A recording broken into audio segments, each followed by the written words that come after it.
Hi Hey guys, guys. welcome back again to the channel. Today we are going to be checking out a video from David Hockstead channel. Please do like to subscribe to his channel. So today we are going to be checking out the 22 SAS does one simple thing different in war. Really excited for this one, and let's get right into it. Is there a specific NATO ally of yours that you've always been really impressed by? Maybe I know everyone talks about like England and France, but is there a NATO ally that has always kind of for you been impressive? Um, One stands out because of a decision, but before I get to that, I've worked with SOF in many countries: Australian, British, or the Polish Grom, the Brits, Italians, Spanish. Um, I've had the good fortune of being around a lot of them, and they all produce really good people. They're funded and equipped differently than we are in the U.S., but they're all really good. They're good at what they do. The best decision I saw throughout my entire career was when I was with the Brits in Iraq. Oh wow. Hmm. We came, as a matter of fact, the night we came off that target I was talking about, um, it was in the morning, so sun's coming up. We landed at the base, the forward operating base, and intel meets us at the vehicles and says, "Hey, we got to beat on Zarqawi. We want you to go get Zarqawi right now." And had I been with some of the other forces I worked with, they'd have turned around, gotten on a helicopter, and gone after him without even thinking about it. Mhm. And the Brits went, "We want to do some mission analysis." And we went back to the ops center. We went to a room. The officers actually said, "Hey, enlisted guys, go do your thing." And I watched the enlisted SAS guys go through the decision making process. They laid out all the facts and assumptions, and to include the condition of us. Like we've been doing back to back missions every night, not getting a whole lot of sleep, and we're coming off the target. They want us to go faster up into a hardened target after the sun came up. And the guys went, first off, we don't believe your intel is completely accurate. If it is, he won't move because he doesn't move during the day, so he'll be there. We'll go get 4 or 5 hours of sleep. We'll wake up and then we'll go into mission planning, but we're not going right now. And the officers backed him up on it. And I remember just sitting there in awe, going, "This was the best decision I've ever seen made." Not only was the decision good, but how they got to it was really good. So I have a strong affinity for the British SAS because I spent 10 days with them and I watched them make a decision It's, that, it's sorry, it's actually very fascinating to see that he actually just spent 10 days with them, and in all his life as a military man, as a veteran, if he's a veteran, he can actually pinpoint the The one of the the one best. of the best to be the Brits, because Mm. he said he has fought sideways with side by side with Italian, the Italian, the Australians, Polish the group, the French, the French, Polish. and all of those. But he could actually pick these people to be like, okay, I think these guys did it well for me, and it's a lot. It is a lot And they do know how to make good decision. decisions. And himself is actually experienced a military man, Mm. but seeing somebody take some kind of measure, some kind of step, it's just going to take your mind aback, like, wow, probably I didn't think about this thing this This way. way, yeah. And seeing people do it that way is fascinating, it's impressive for real. I know for a fact other forces would have gone, we'd have gotten a helicopter shot out of the sky for no reason because we'd have gone in the daytime. He wouldn't have been there. It's still a hardened target. And, um, when you fast trip out of a helicopter in the morning when people are just waking up, you're Hmm. nothing but a target. Hmm. I thought it was a great decision. So I have a strong affinity for the British SAS. Did they ever get a concrete answer whether or not he had been there when they thought he was? Yeah. Yeah. By the time we woke up, they're like, "Yeah, he's not there." And then the guys were like, "Exactly." So you either send us into something, but dude, the intel guys, they were like, "You got to go do it now, or we'll lose this opportunity." And they just didn't allow the emotion of the moment to get in the way of making a good Experience. decision. Wow. It was impressive. Can you talk to us real quick about the Polish Grom? Again, that's something that the average viewer's never heard of I feel once. like they follow their intuition most times than they follow the intents, Mm. and it's They nice. they don't just from what he said, right? Most of the guys there, they have been overworked, like no rest, nothing, Hmm. nothing. Which means in that situation, most of them might go and make might not be as sharp as they need to be. So why don't you just take a rest and we get to this? When we get to this, I am Polish. in large part, so I've always had a little bit of a Oh, wow. fascination with them. Wow. If you could compare the Polish Grom, what would kind of be their American counterpart? Would it be like Green Berets, Navy SEALs? Like, what would they compare to? Or I would say, kind of a hybrid between the Green Berets and the Delta. Like it's, Okay. very few countries have the funding to go, we're going to have 5,000 Green Berets and we're going to have Delta Force, right? It's a lot of, uh, it's a big expense. So like in my experience with the Grom, which is minimal, I won't say I've got a deep experience with them, and it was back in the late 90s. They had their big capability, but then they also had a counterterrorism capability. When we worked with them, it was very limited time. I think it was about a week, but extremely professional in what they were doing, very capable.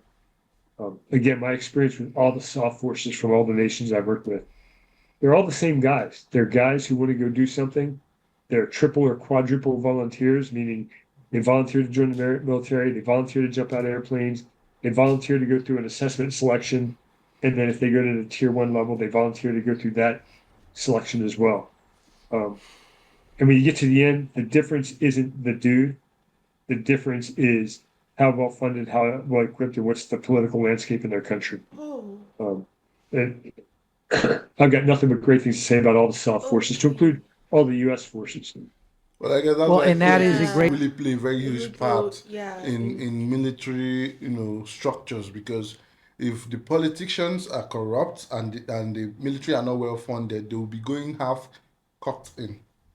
Yeah, and you know one thing, because one thing I find similar with all military men or people in forces is their selflessness. Yeah, Because you have to be selfless. to join the military. Aside the money, because this is like your life at risk. Aside the whole pay and all, you How have to be much?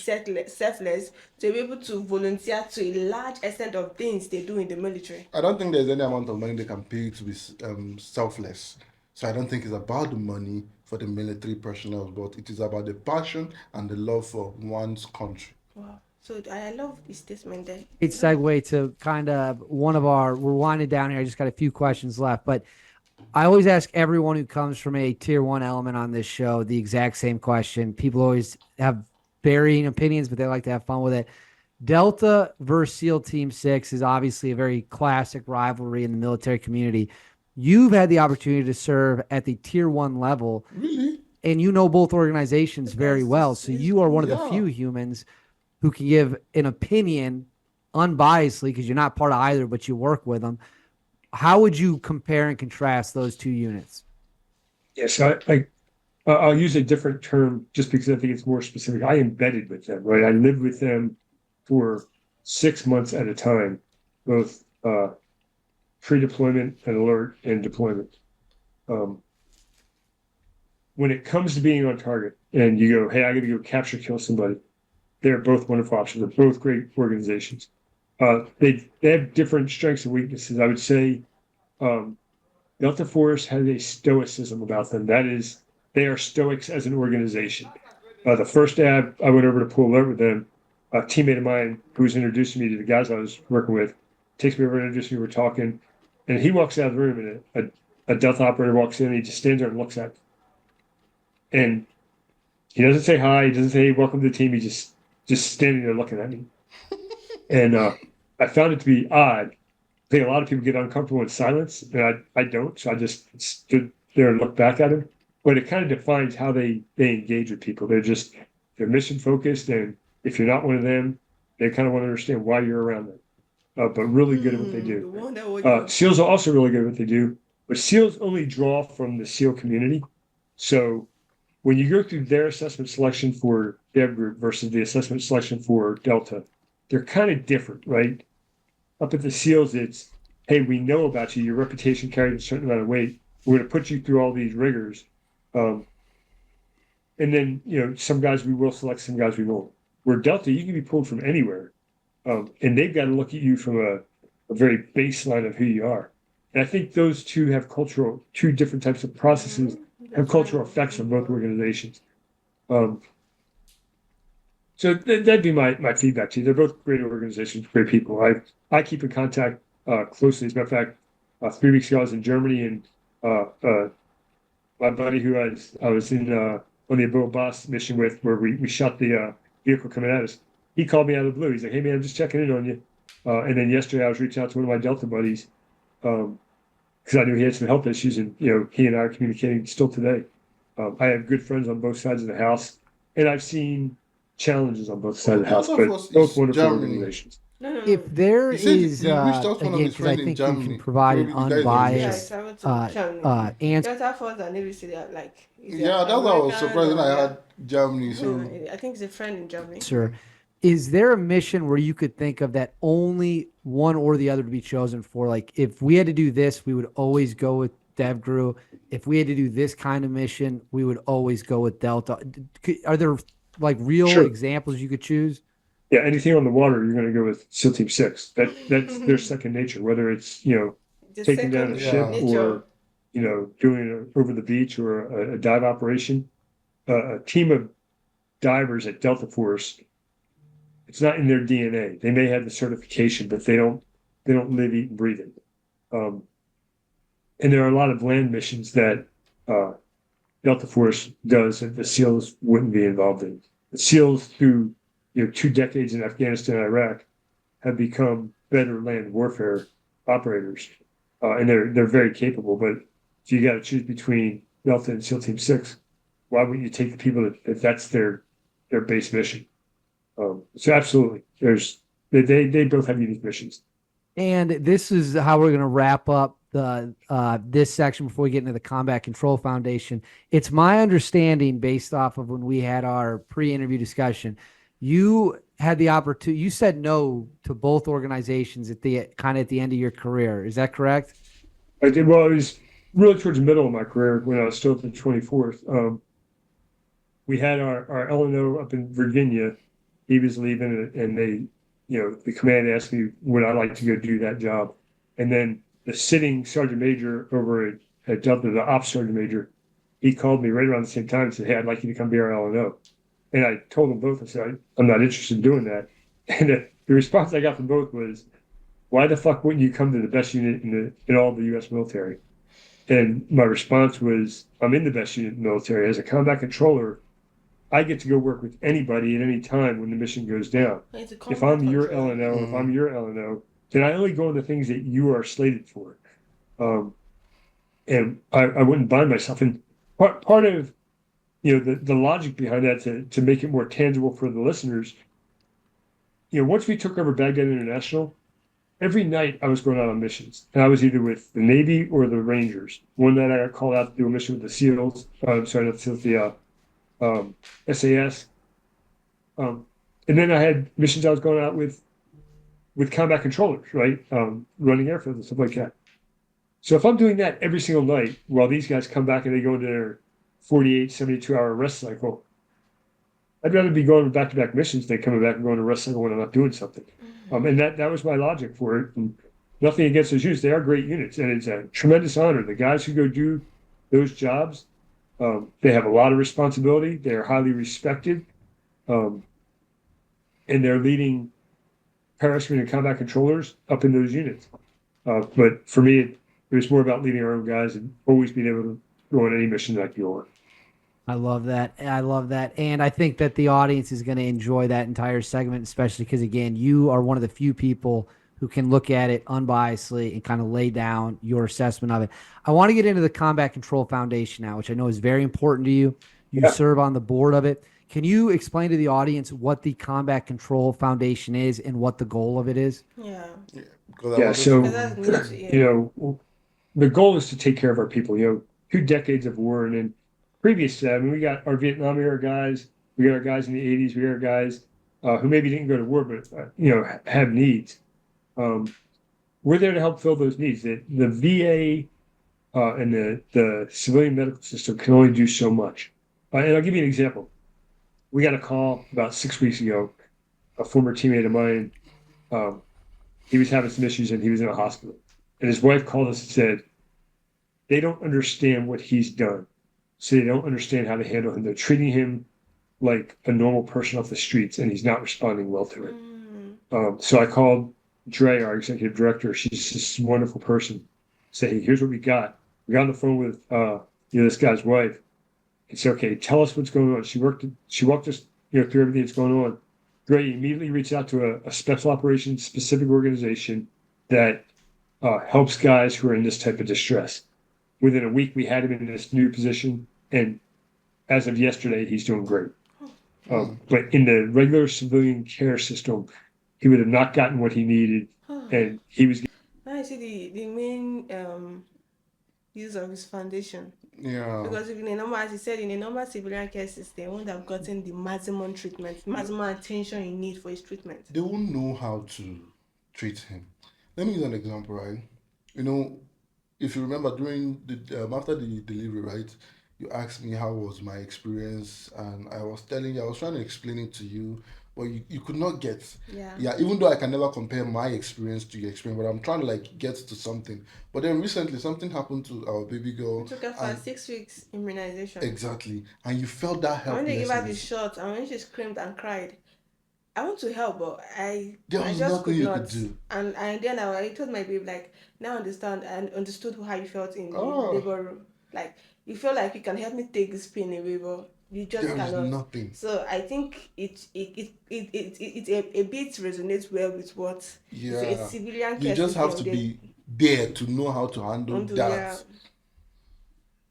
Getting worse by the day. So our job is to, raise money and take care of our people. We have 4 pillars. We've got resilience, we've got health, we've got education, and we've got heritage.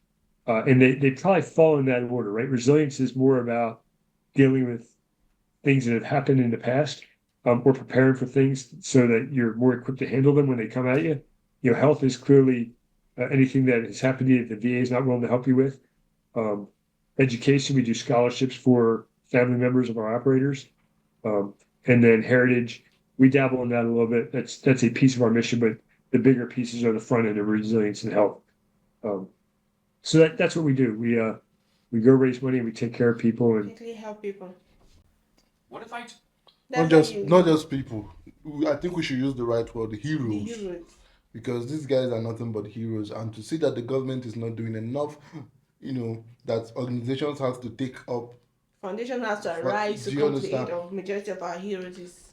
I feel like it's really unfair because I know that the top politicians they take like they get paid in large sum. You get to see them have wardrobe allowances, car allowances, these allowances, that allowances. But then the people that are doing the major work, the people that are protecting our borders, people that are sacrificing their lives, you can't do the bare minimum for them, which is provide health care. I don't think in this world that any soldier who is affected in the line of duty should ever pay for anything health care. It should be free. It should be. And their kids should have free education. That is supposed to be the standard. Their life should be prioritized. Do you understand? They should be They should prioritized. be For one me, of the this is priority. my thoughts. Yeah. Because I weep anytime I hear the fact that, oh, this soldier is having difficulty in this. And then this person did not do this out of greed. They did it out of selflessness to protect the borders that you and I are enjoying today. That enemies are not crossing the borders to enslave you is because of these guys. They are sleeping in the forest, they are sleeping in the desert, they are sleeping in unfavorable conditions just to make us enjoy freedom. And we can't do the bare minimum for them. Shame on us and shame on the government. It is really sad that people will have to now step up to do what the government is meant to do it's in sad. a large way. And I don't know why this is not talked about so much.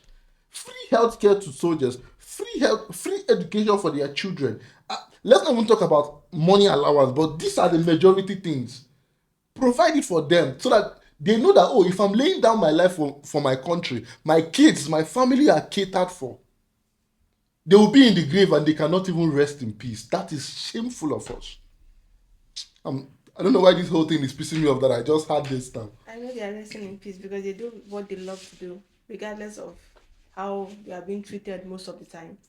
And this is really informative, and I love his take on all of the questions he answered. He shows them high level of experience. Yeah, that is And there. yeah, and it was actually very evident in the video. Please let me know what you think about this in the comment section. Please. Actually, pissed off. pissed off. Ranting is, I won't say ranting, just saying how you feel about the whole foundation. I really love the I love the foundation. They I are there don't to please. help. I'm just Step thinking about up. what our government lacks in doing, Yeah. which is shameful, very shameful. You should be ashamed of yourself. Please let me know what you think about this down there in the comment section. I will see you on my next one. Bye, loves.